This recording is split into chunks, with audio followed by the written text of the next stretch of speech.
This is no time for fear. This is a time for faith and determination. Don't lose the vision here, carried away by emotion. Hold on to all that you hide in your heart. There's one thing that's always been true. It holds the word together. God is in control. We're talking about God is this week on the Grace Hour show. This podcast is coming to you live from the home of Greater Grace Church in Baltimore. I'm Pastor Steve Andrulonis. I'll be guiding our discussion today. We're talking about God is sovereign, and so we trust him. And those words that I just spoke are from a older contemporary Christian song. Twyla Paris sang it in 1993, God is in control. And we believe that his children will not be forsaken. God is in control. That's the way the chorus sort of goes. And this idea of God's sovereignty, God being in charge, is something that's throughout the Bible. And, we know in Psalm 115, verse 3, it says, God does as he pleases. So this is maybe something that you wrestle with, the fact that God is in control. And if he's in control, why do so many chaotic things seem to happen? If God was in control, why is this guy leading this country and this guy leading that country and this woman in charge here? And, what does it all mean that God is in control? And, maybe you struggle with trust issues because, the sovereignty of God is a big subject. Here's a simple definition. This is from John Piper. God is powerful and authoritative to the extent of being able to override all other powers and authorities. Pastor Schaller, would you agree with that statement? Absolutely. There you go. Yeah. I mean, it's clear and simple. Does God have the authority over things? And I think, we have a great book in the Bible, the book of Job, a person who is suffering and experiencing things. And at the climax of this long trial, we don't know exactly how long it went on for Job. At the end, Job answered the Lord and said, I know that you can do everything and that no thought can be withheld from you. And, God can do anything, and God also knows what thoughts are being thought before we even know them. But the idea of sovereignty and the idea of trusting God, it's like, it's a category in our Bibles that we need. Now, maybe you have a verse you land on when you're thinking about that. Oh, yeah, all the time. I have Romans 9:19. When it talks about Pharaoh's heart being hardened, then the counter to that would be, well, who could resist God's sovereignty? If he hardens Pharaoh's heart, then where is the free will? And that argument is a rational, logical argument, but it's countered by the Apostle Paul saying, Thou wilt say then unto me, why does he find fault for who hath resisted his will? And then, let me get it exactly right, because it's not in this the book I'm reading right there. The follow-up is verse 20. Nay, but, O man, this is a rebuke. Nay, but, O man, who are you that reply against God? Who are you to speak against his sovereignty? He does whatever he pleases. He is in heaven and he does whatever he pleases. Psalm 115:3, which you just quoted. And then the argument regarding that is, well, then what about free will? And then the writer, Paul, says, Nay, but, O man, who are you to reply against God? Shall the thing formed say to him that formed it, why have you made me thus? Hath not the potter power over the clay? Of the same to make one vessel unto honor, another unto dishonor. So there's Paul defending sovereignty and also our attitude about sovereignty. I think we have two themes here. One is, what is sovereignty, and what is my attitude about it? Yeah, that's basically what it's saying. God is this. Throughout the week we've been addressing these questions. And God is this, so we trust Him. So that's what our thing is. God is sovereign, so we have trust in Him. We always go. I think we get into those arguments about predestination, election. These terms that were introduced during the Reformation period. John Calvin, others were talking about this idea, really using the book of Romans, which is really talking about the overarching rule of God in all of life. Paul is saying in those first 3 chapters in particular, the need of every person to become transformed in a way, to be born again. He doesn't use those terms in Romans, but Jesus did. You must be born again in order to see the kingdom of God. And I guess that's the idea of what does it mean to trust, and what does it mean to have our own freedom, and how do we see God? It seems to me that these things are, instead of battle words, we know that there's been throughout church history, John Wesley in particular was of a certain persuasion, and another man, Charles Simeon, and others were of another persuasion about, election and predestination, and whether, we could be secure in our salvation. And the idea of God being sovereign and us being elected unto salvation is these are words for comfort, not words for drawing up battle lines. Oh, and I think that's we take a word of comfort and turn it into conflict. And how much is going on over here in the theological circles? Well, if you take this word and you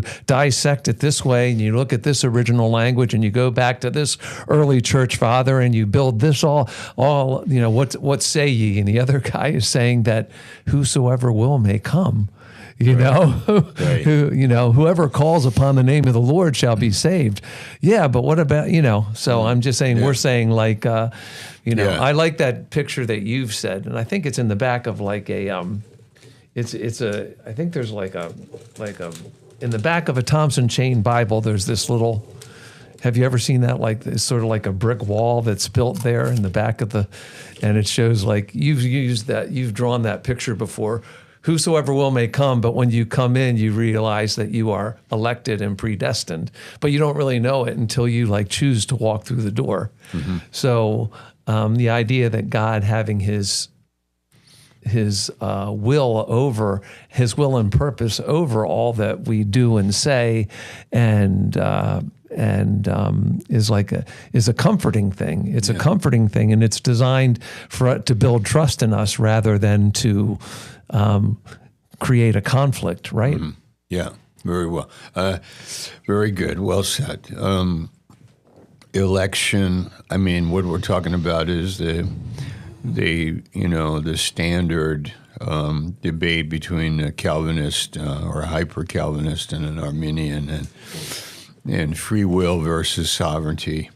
But I like what you just said, that, when Jesus said, I have chosen you, mm-hmm. I have chosen you. So in John 15. So people struggle with that. But can we use it as comforting? Mm-hmm. Can we realize it must be that God has called me? Mm-hmm. And can we teach that to people without stumbling into some theological debate based in pure logic? And but let's go deeper into communion. And communion is logic. There is logic in the communion, but there's something more. Mm-hmm. Personal words that go to your heart, words that go beyond just pure reason. There's another part about sovereignty that I think we have to realize, and that is that there is an unfolding in history of God's plan. Mm-hmm. And whether you're talking about what century you're talking about, to realize that God is sovereign in history, and history is actually going somewhere. It's going toward the second coming of Christ. And that is managed by heaven. Heaven has the ultimate authority for what happens in the world. Many times we are in micro viewing our own lives. Why did I get a flat tire? Why didn't I get that job? Why didn't that woman marry me? And why was my child born with a disability? And the sovereignty of God and the unfolding of history and where it is going. Would you like to say something about that, Pastor? The way that God is, you mean the way that God is allowing and guiding the progression of things? Yeah. It's a mystery to us. It's a great mystery to us that that things progress the way they do. We don't see the thing behind everything. We know that this is the ultimate event that will happen is when Jesus returns again. We had the one ultimate event, Christmas, that we just celebrated. Jesus became a human being, lived as a human being. And I think our relationship to Christ maybe should help us form an idea. You're teaching Hebrews, and you've gotten to that place a couple times where, early in the teaching in December, we were talking about he learned obedience by the things that he suffered. And it's a concept that even Christ in the person as a human being had to learn obedience. And, there was a fulfillment we know from Revelation that the Lamb was slain before the foundation of the world, that the Lamb of God who is Christ. So we know that was a determination and a counsel that was settled upon, and then the Son would take on flesh and bone.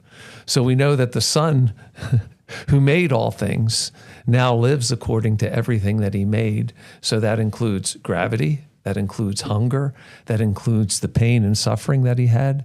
So he learned, through the things that he suffered, he learned what it was like to be like us. And then the ultimate, now there's the ultimate thing that we're looking to is that this is the way things are going to end. I love the verse in the King James, Psalm 119. I think it's not 165, but it's Psalm 119. It says, where the psalmist says, I have seen the end of all perfection. It doesn't say it that way in all versions, but I love that version because I think that's, God has given us the record of where things are going. And, we may not, day to day, we make decisions, we have freedom, we have to use wisdom. We have to be proverbial, to say that. We have to make choices that way. And, but ultimately this seeing this, like the famous C.S. Lewis quote that, those who are heavenly minded, are the ones who do the most earthly good because they know where this is going. And so that is sort of like knowing that God has made a determination. He has revealed his determination to us on a certain level. And that gives us sort of an ability to trust him and to trust, to trust the decisions that we make according to the scriptures. That's the way I think that, because we know where the scriptures are going and we know where the plan of the ages is going from eternity to eternity, because we see that in the Bible, then we can know that the decisions we make today will ultimately contribute to that ultimate reality that God will bring to our planet. Mm-hmm. Mm-hmm. Yeah. To think of God testing us. So here we have Abraham offering up his son. Mm-hmm.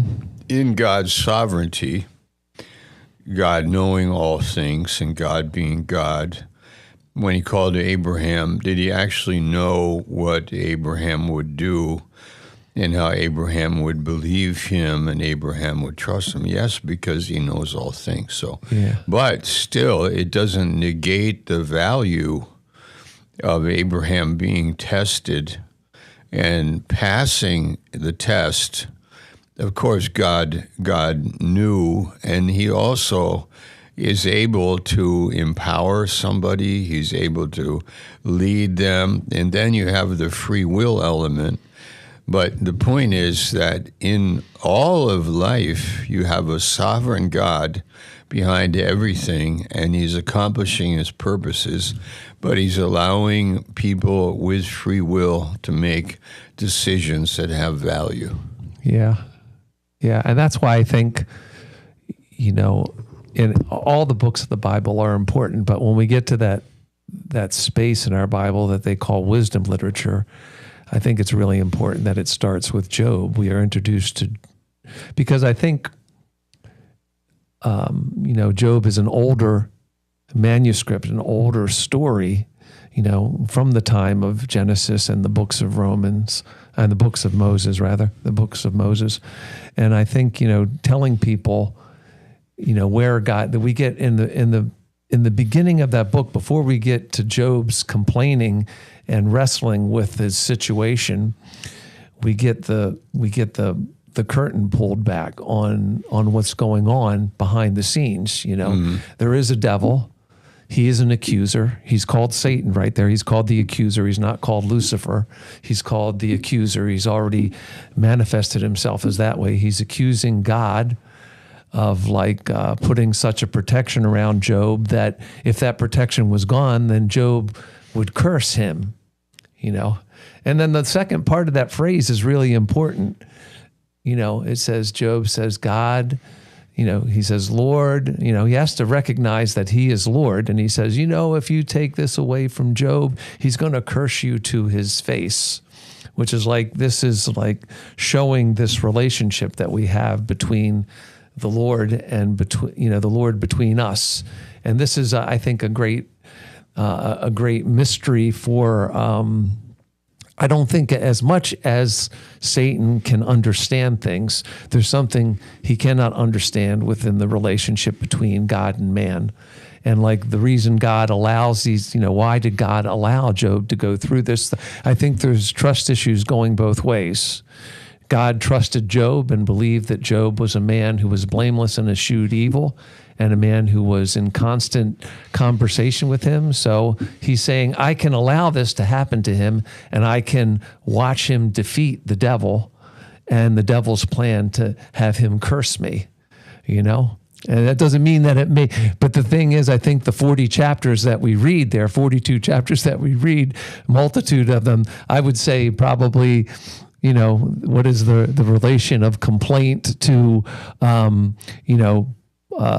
praise? The relation of complaint to praise, and that I think goes probably about 10-1. Don't you think? Yeah, And that's a very human standard, don't you think? I mean, because all of the media outlets that we have are built to really shovel complaints to us. Yes. But there's every now and then you get that very great human interest story about someone who triumphed, Yeah, right. I think that's why, maybe, when we get, that's why I think the microphone at the end of a championship sports game is so important, because the athlete recognizes that his physical standing was a gift.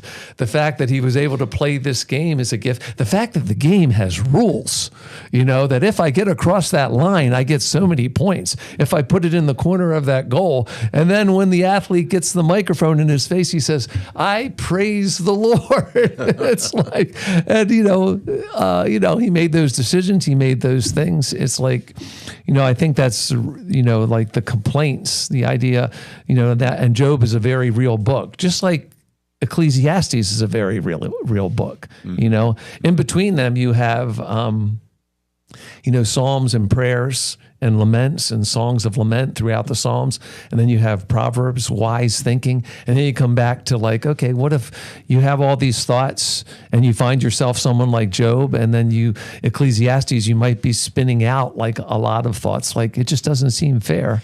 But all of that is in the Word of God for us, right?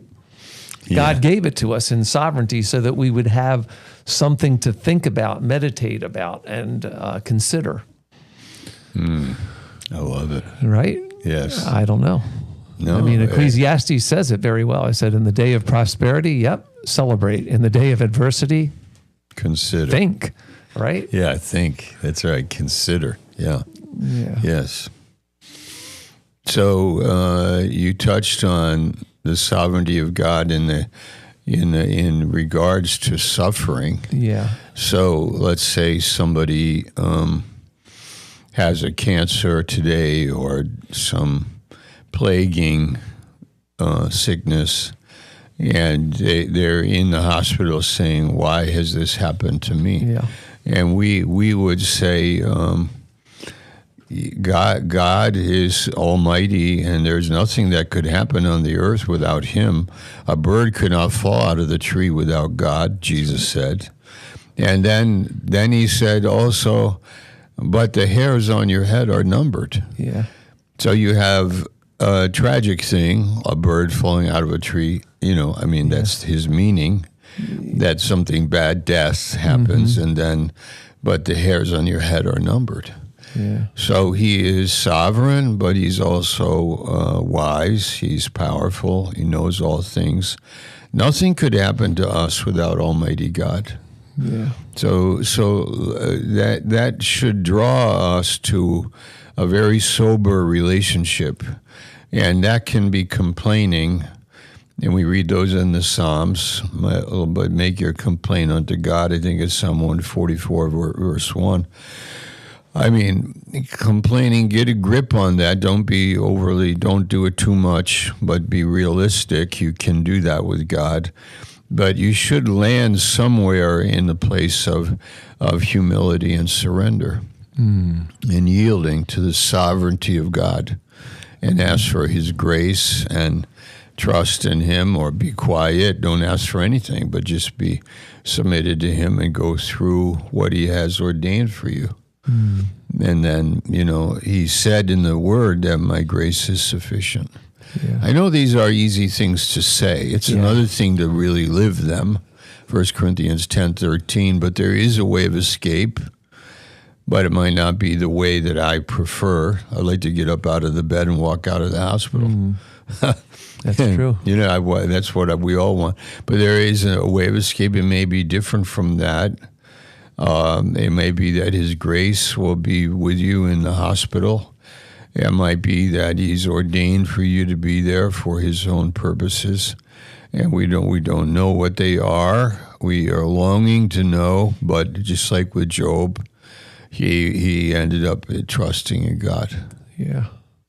And he ended up with, the big blessing that Job confirmed there was, I used to know you this way, but now I see you this way. Oh, yeah. And we know that Job knew that the Redeemer lived. At a certain point, like I said, you get his run of complaints, which is very real and honest. He doesn't try to pretend. He doesn't enter into the pretense that his three friends try to push on him. He says, I know my Redeemer lives, and I know that I will see him. He had we think eschatology started in the 1800s, with Darby. Yeah. We know that Job is saying there in the middle of his trial, I know my Redeemer lives, and that at the last day I shall stand on the earth and see him. In my flesh. So we have a couple of understandings there, that Jesus will return, set everything right on earth, and that we will have resurrected bodies that will be able to look upon him. It's like yeah, because he did say, though worms eat my flesh, yet I know I will stand on the earth and in my flesh. So how is that? That's it. It is. It's one part, the worms eat it, and the other part, in my flesh I stand and I see my Redeemer. Yeah. It's like, and when he has tried me, I'll come forth as gold. It's like in the middle of his trouble, he could say that, just like with, Lamentations, all that Jeremiah saw, the destruction, the fire that burned the temple, the tabernacle, and all, the temple in Jerusalem, all that he saw there. And he could, in the middle of all of his lamentations, his sad songs, he has to say, great is your faithfulness and your mercies are new every morning. This thought I have to bring to mind. It's like, I think I think that we are learning. I mean, we're older people. It just seems like something's been lost a little bit about the nature of story. And the Bible is like, it's full of stories of people not so perfect, really, really imperfect, gaining a triumph because of not like a demonstrative triumph, where they suddenly get like a windfall, but they get a triumph of knowing God in a deeper way. And that every story that we have there, like we do have the Joseph story, which certainly is a huge triumph, but, he does say something really powerful when his brothers come to him and say, oh, now you got the power and you're just going to like cut us all down. And Joseph's response to that in Genesis 50 is weeping. He said, and I think the weeping is, he said, yep, it's very true. What you did was awful. You meant it for evil. You meant to cut me down. You meant to eradicate me. You really thought about killing me, but you didn't. But you thought I would just go away. And here I am to bring, God worked it all together for good so that I would save you and your families. So there would still be 12 tribes in Israel, not just mine, So, but I think like that's the reason, like, the Bible tells us these things. And I think sometimes there are Bible things that we just have to take at the value of the statement and who made it and who inspired it. Like, if God is sovereign, do I believe it? Do I believe what he's saying in here? Yeah, but the world shouldn't be this way. And like, but who made it this way, right? Yeah. And well, one verse that really does minister a lot to me in Psalm 2, where God is saying that the heathen are raging and the people are imagining a vain thing against the Lord and against his anointed. And then God is in heaven, it says, and he's sitting in heaven and he's, what's the word? Do you remember it? He's laughing. Right. He's laughing. That's right. I wasn't testing you. I just was enjoying the chuckling. Yeah. I didn't want to say that word because it's to think that God, you would think of an arrogant tyrant who is in power and fully controlled. And he's able to do this, and he's sitting in heaven laughing at the enemies that are coming against his anointed, okay? Yeah. But he's not a arrogant tyrant. God is not that. No. Well, then why is he laughing in heaven when they are doing their foolishness? That's a good question, because I always put that with the end of Proverbs 1, where it says wisdom, Lady Wisdom is laughing because I gave you all the answers and you just didn't. Yeah. You didn't choose the fear of the Lord. Okay. I think that's like, I see the laughter not like as hilarity. Yeah. I see the laughter more as like, what more could I have done to show you the way? The sun comes up, the sun goes down, the rain falls on the just and the unjust. The earth is full of the mercy of the Lord. That's also from Psalm 119. And then, Lady Wisdom says, I've been in the streets talking and you didn't listen to me and you went this way. And, you missed the whole point, choosing the fear of the Lord. And I think the heathen rage because they're trying to... we're in a very therapeutic, clinical, technical, mechanical culture that wants like easy answers, and God is like really more interested in loving us and allowing us to love Him, and showing like what a relationship with Him can bring like a fulfillment that's like beyond compare. Yes, So you have the heathen rage because their formulas don't work. Yes. And let's imagine something vain. and just think about the foolishness. vanity of thing that have progressed over it. You go back to the Renaissance, all the vanity of their pornographic sculptures and everything like that. Just like, we don't, we're going to go back to and live like the pagans in the early Greek days. Everything was so much better when we thought Greek, and we didn't really care about what we did with our bodies because, our souls are just needing to be set free and everything. And that didn't work so well. Yeah. Yeah. Wait, one second. On Psalm 2, the Lord is sitting in heaven and laughing at the foolishness, which you just pointed out, and the evolving evolution of their vain ideas. We see it with the woke culture here, right, in the modern times with a neo-paganism. Okay, so let it play itself out, and the Lord is like in heaven with confidence. Of course, he's Almighty God. And like you pointed out, maybe the laughter is more like, it's there's regret, there's pity, it's sad. At the same time, like, go ahead, give it your best shot. But my advice to you is kiss the Son, lest you perish. So that's the end of Psalm 2. That's right. Like my advice to you as you are working against him would be to embrace him and kiss the Son and receive from him the ministry of reality, God's reality. Because when you contradict God's reality, it's like a joke. Yeah.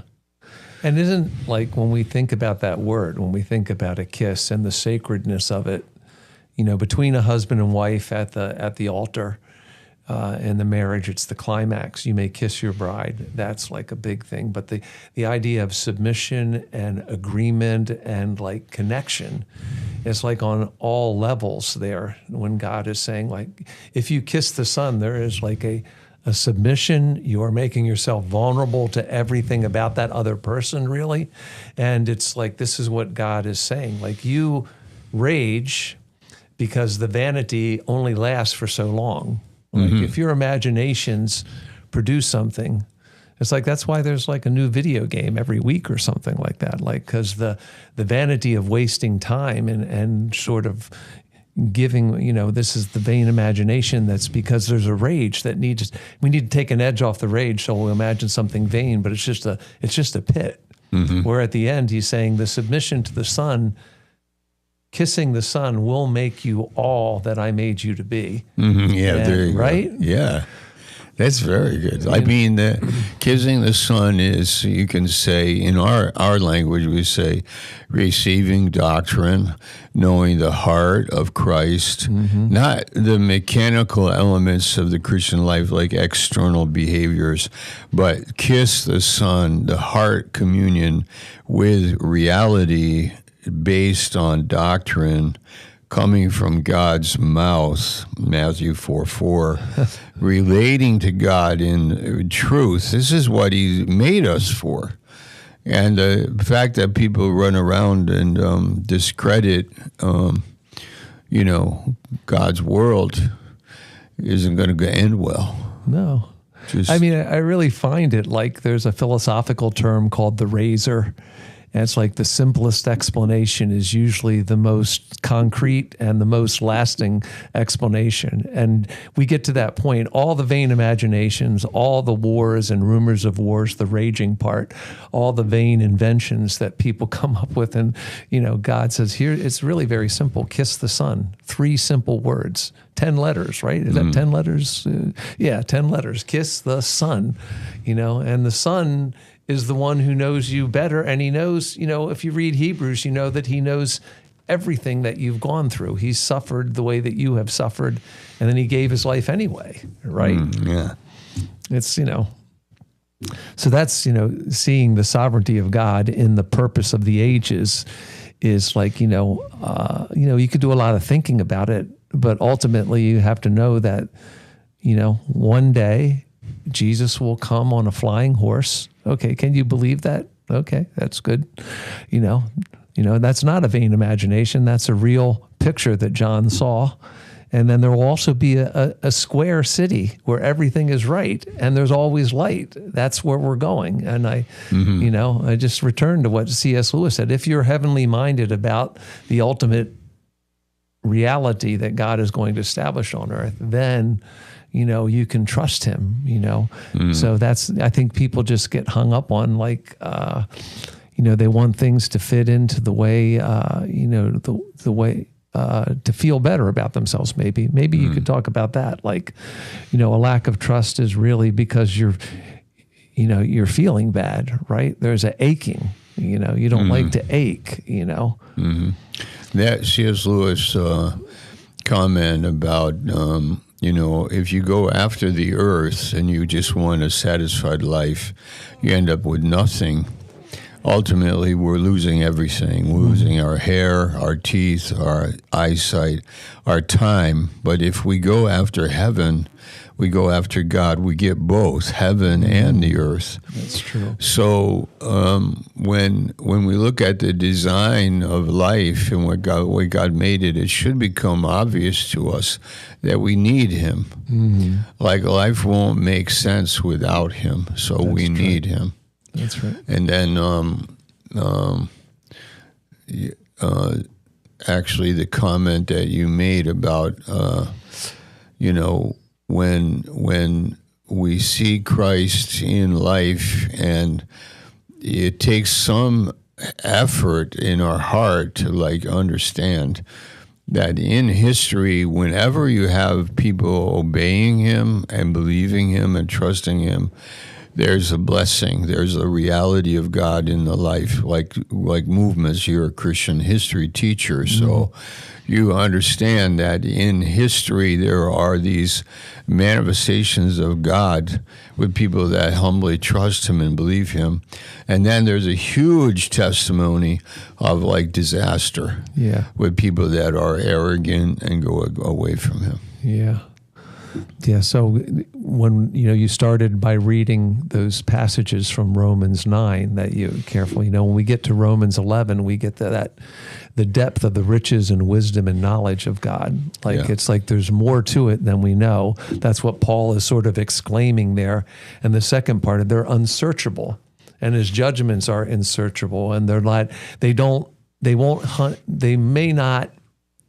It says how inscrutable, human scrutiny looks at God and says it should be this way. And Paul is saying, yeah, but there's he made us and he's the potter and we're the clay, and some of us are made for honor and some for dishonor. And it's who are we to question his unsearchable wisdom, right? Yeah, right. That's the big thing. Right. And I often think of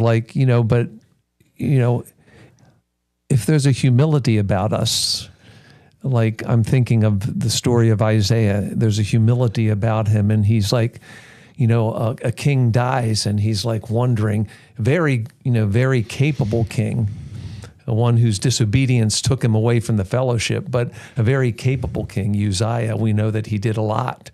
He even invented weapons, it seems but when he dies, Isaiah was the throne is empty. And then he had that Isaiah 6 moment. No, the ultimate throne has a holy, holy, holy counsel about it, Wow. And that's a big thing. I guess, here's Isaiah. If we are humble like Isaiah to recognize that, that the Lord is in charge, even in spite of, the governments and the disputes, and even, the randomness of what happens in our own lives, the flat tires and everything. It's can we see God on the throne, right? Yeah, this is very good. Isaiah, the pain in life, the thing that's lacking, like Ecclesiastes said, that which is lacking, there's no end to it. That which is crooked cannot be made straight.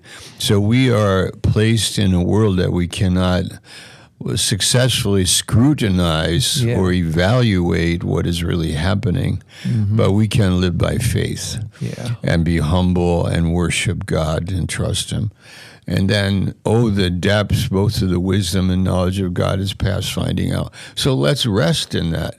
Like, it's an awesome thing what God is doing. One other point I'd like to make, which I really look for this opportunity to say the following. The atheist will say, well, if God is so powerful and so wise, then why is there suffering? The thing they don't know is that there is a day, at the end of the Bible we read, there's a new heaven and new earth. There's no weeping, no crying, no tears. There's no pain. That day is coming. So they say now, they're out of time on it. Their timing is bad. They're saying, if God is so powerful and so wise, why didn't he make a world without any death, without any pain, poverty, suffering, and so on, Why didn't he do that? Well, like, if you would be wise enough to, like, understand that day is coming, there's a process going on. Yeah. There will be a world like that. And the big question is, will you be in that world? Yeah. But right now, it looks like you're using this as an excuse not to believe. Yeah. That's what I think you're right. Yeah. I agree. Yeah. Like when we get the curtain pulled back on what's going on before the throne of God in Job, we understand that there's something that we don't see, and it's a part of the picture, and we couldn't handle knowing all of that. Like, you don't get an explanation. That's the mystifying thing. Job comes to the conclusion that I know God in an amazing way now. Yes. And he's given me an assignment to pray for these guys who are accusing me. I'm going to do that. And then we see just, all of the other temporary blessings come back to him, even 10 more children. Yeah. So that's a big deal, but that's the thing. We keep thinking, like, you're saying, like, the atheist says, why doesn't God, placate our feelings here and now? But there's something, you don't really understand. If God, there's God, and then there's this whole atmosphere outside of it, and there's a warfare going on there that we don't understand, we can't comprehend, and we only get little bits of it, But we do know that Daniel prays, and his prayer is heard, and an angel from there, Gabriel, is sent to him, and that kind of thing. Yeah. I'm just let's see. Okay, all right. I'm gonna give you one final conclusion here, and it's from Isaiah 2. Isaiah also, Isaiah 30, verse 18, he comes to this conclusion: the Lord is a God of justice. And here's the thing for us: blessed are all those who wait for him. So I think that's the conclusion. Atheist, we could wait. If you can wait and believe in God, the New Jerusalem will come. There'll be a new heavens and a new earth, and all things will be worked together according to his divine purpose. And the illustration for that, I know we're a little long, but it goes like, 13-year-old boy wants the car keys. Yeah. And the dad says, not now. But he goes, no, I want the car keys now. I don't understand you, Dad. I don't know why you're doing this to me. I don't know. Very simple little story. But the dad is saying, no, it's my plan, my way. You're not getting the car keys now. You're 13 years old. He doesn't even have to say, you're too young, or you don't know how to do it, and you don't know what you're talking about. He doesn't have to say anything. He can just say no.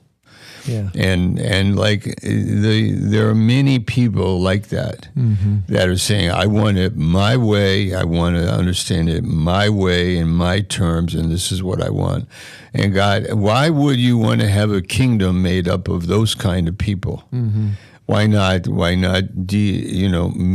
it, challenge them to trust in Dad, to trust in his wisdom, trust in his way, because he knows more.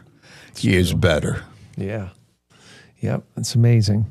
Family, as Jeremiah wrote it, get back to, you're in a culture that's like totally wild, and you're away from your place. And Jeremiah 29, marry, be given in marriage, have children, take care of your fields, create households. It's like, really. Yeah. And even in that realm, you might not understand what Dad says all the time, but God has ordained it. So, our Father who art in heaven, you're holy. Your will be done.